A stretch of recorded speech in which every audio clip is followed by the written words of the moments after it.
If Mumbai was written as MY how will Tamil Nadu be written? So ఇక్కడ first Mumbai అనేది MY ఎలా వచ్చిందో ఫస్ట్ మనం చూడాలి. ముంబై అనేది MY ఎలా వచ్చిందో ఫస్ట్ మనం చూడాలి. ఫస్ట్ ఇక్కడ మనం బాగా అబ్జర్వ్ చేస్తే MY అనేది రిపీట్ అవుతుంది. MY. ఓకే, సో ఇప్పుడు మనం ఏం చేయాలి? క్వశ్చన్లో ఇప్పుడు మనకి MY ఎక్కడుంది? 3rd and 6th పొజిషన్లో MY ఉంది. సో ఇప్పుడు మనకి ఏమర్థమవుతుంది? 3rd and 6th position repeat అవుతుంది. అంటే 3rd and 6th is nothing but 3 multiple. Okay, 3 multiple ఇక్కడ మనకి రిపీట్ అవుతూ ఉంది. సో ఇప్పుడు మనకి ఈ క్వశ్చన్ దాన్ని బట్టి ప్రకారం చూసుకుంటే 3rd మల్టిపుల్ రిపీట్ అవుతూ ఉంది.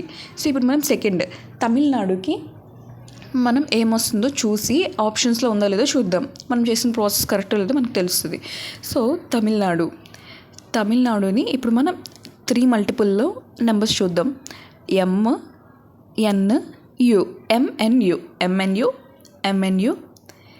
MNU. సో ఇప్పుడు ఆప్షన్స్ వెరిఫై చేద్దాం. MNU థర్డ్ ఆప్షన్లో ఉంది కదా MNU. So third option is the correct answer.